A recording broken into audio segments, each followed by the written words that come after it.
बिस्मिल्लाहिर्रहमानिर्रहीम। अस्सलाम वालेकुम दोस्तों। इस वीडियो में मुझे 3 से 4 चीजें कवर करनी है। सबसे पहली, रशिया और Indian worried about their territorial integrity. दूसरी चीज, Iran worry regarding their importance in Afghanistan. तीसरी चीज, Biden policy of sanction China and Pakistan all together. और चौथी चीज है Pakistan, Taliban and China strategic partnership. सबसे पहली चीज आते हैं कि रशिया और इंडिया की worries about their territorial integrity. मैंने आपको पहले भी बता दिया था कि रशिया सबसे ज्यादा वरीड है जिस चीज के बारे में, वो है आयरन कर्टेन के हवाले से। कुछ स्टेट्स, जब सोवियत यूनियन फॉल हुआ था तब ये डिसाइड हुआ था वेस्ट और सोवियत यूनियन के बीच में, या सोवियत यूनियन के रहने वाले स्टेट्स के बीच में, कि वेस्ट कभी भी आयरन कर्टेन, ये एक लाइन है यूरोप को डिवाइड करती है रशिया के साथ, ठीक है, वहां से ज्यादा आगे नहीं बढ़ेंगे। मतलब वेस्टर्न स्टेट्स कभी भी सोवियत यूनियन के असर रसूख वाले इलाकों में नहीं बढ़ेंगे आयरन कर्टेन पे।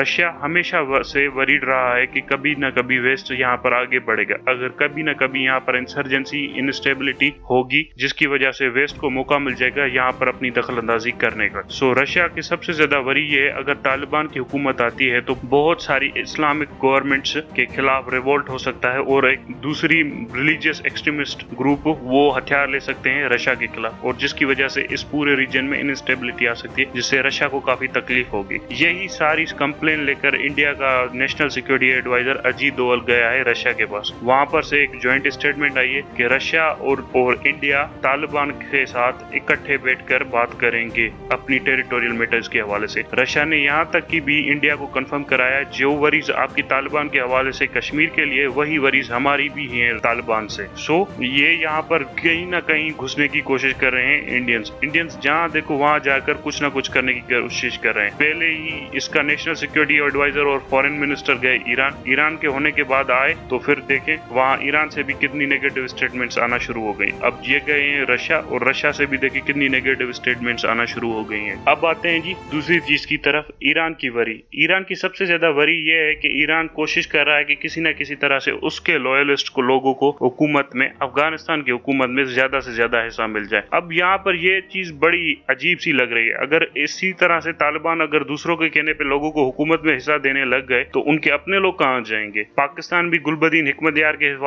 हवाले से काफी ज्यादा तालिबान पर प्रेशर दे रहा है, लेकिन उसे भी उन्होंने कोई रोल नहीं दिया। सो इस वजह से देखने की बात यह है कि क्या तालिबान कितनी ख्वाहिशात जो वेस्ट के ममालिक को है और जो ईस्ट के ममालिक को है उनको अकोमोडेट कर सकते हैं। क्या तालिबान के लिए पॉसिबल है? क्योंकि तालिबान भी एक तरह से प्रेशर में है, क्योंकि उनके जो लोग हैं, जो नीचे लड़ रहे हैं, जो फाइटर्स हैं, वो क्या कहेंगे अगर वो देखेंगे ये वही लोग आ रहे हैं हुकूमत में जिनसे हम लड़ते रहे हैं, तो फिर पिछले निजाम में और इस निजाम में फर्क क्या रहा। सो इस वजह से तालिबान भी इस वक्त किसी भी पिछले तरह के लोगों को आने नहीं दे रहे इस हुकूमत में। तीसरी चीज जो सबसे ज्यादा इंपॉर्टेंट है, वो बाइडेन सैंक्शन कर सकता है चाइना एंड पाकिस्तान को। इस बारे में मैं ज्यादा क्लियर हूँ। इस बारे में मैं इसलिए क्लियर हूँ क्योंकि बाइडेन ने कभी भी इमरान खान को फोन नहीं किया। सो अमेरिका का गुस्सा पाकिस्तान पर बहुत ज्यादा है। ये बता नहीं रहे, लेकिन ये कभी ना कभी निकालेंगे जरूर। और मुझे ये बड़ी ही क्लियरिटी के साथ पता है कि ये आने वाले 2 से 3 महीनों के अंदर अपने जख्म चाटने के बाद पाकिस्तान और चाइना पर किसी न किसी वे में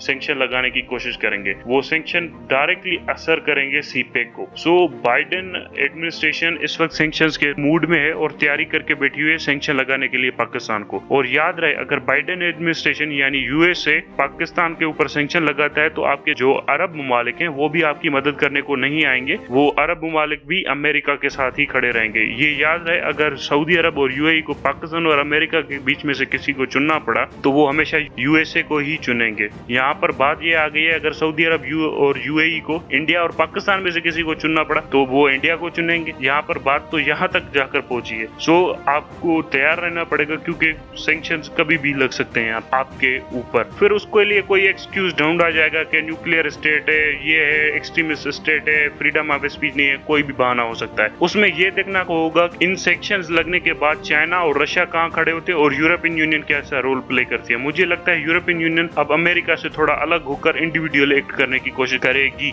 और वैसे भी जर्मनी तो काफी परेशान रहता है अमेरिकन सैंक्शन पॉलिसीज के खिलाफ। और वो बोलता भी रहता है इसके बारे में। अब आते हैं लास्ट चीज, पाकिस्तान, तालिबान और चाइना स्ट्रेटेजिक पार्टनरशिप। मैं इस वक्त बिल्कुल क्लियर हो चुका हूँ कि तीन ममालिक के इंटरेस्ट काफी मिलते हैं इस वक्त, वो है चीन, पाकिस्तान और तालिबान के। और मैं आपको वाजे कर दूं, अगर चीन, पाकिस्तान और तालिबान का कलेक्टिव स्ट्रेटेजिक अलायंस बन जाता है तो हम काफी ज्यादा पावर हासिल कर सकते हैं इस पूरे खिते में और ग्लोबल लेवल पर भी। सबसे पहली चीज, पाकिस्तान और तालिबान के पास दो चीज की कमी है और वो मेजर कमी है, वो है पैसों की, लेकिन वो चीन के पास नहीं है। पर चीन के पास जिस चीज की कमी है वो है रॉ रिसोर्सेज की, मैन पावर की, जो सस्ता मैन पावर हो, और तीसरी चीज जो है फाइटर्स की। चाइना की आर्मी इस वक्त तक किसी भी बड़ी जंग में कूदी नहीं है, चाइना हमेशा बुलडोजर पे गया है। सो ये एक्सपेक्ट करना चाइनीज आर्मी कैसे परफॉर्म करती है ये काफी मुश्किल हो। 1962 की बात अलग थी, 1962 में चाइना ने बड़ा अच्छा ही परफॉर्म किया था। वियतनाम वार में भी लाओस वाले लड़े थे और कंबोडियंस लड़े थे। इस वक्त चाइना, मतलब यूं समझ ले 50 साल हो गए वो किसी जंग में नहीं गए। इस वक्त ये कहना कि चाइनीज आर्मी बहुत ज्यादा जीत लेगी, ये नहीं हो सकता। ये है, चाइनीज आर्मी के पास मटेरियल, इक्विपमेंट और मैन पावर बहुत ज्यादा है, पर वो कितने इफेक्टिवली लड़ सकते हैं ये नहीं कहा जा सकता, क्योंकि अमेरिका तो अपनी तारीख में हर वक्त ही जंग में रहा है सिवाय 16 साल के। पाकिस्तान भी तकरीबन अपनी तारीख में जंग में रहा है, अफगानिस्तान भी जंग में रहा है। सो पाकिस्तान के जो मिलिट्री मेंटालिटी है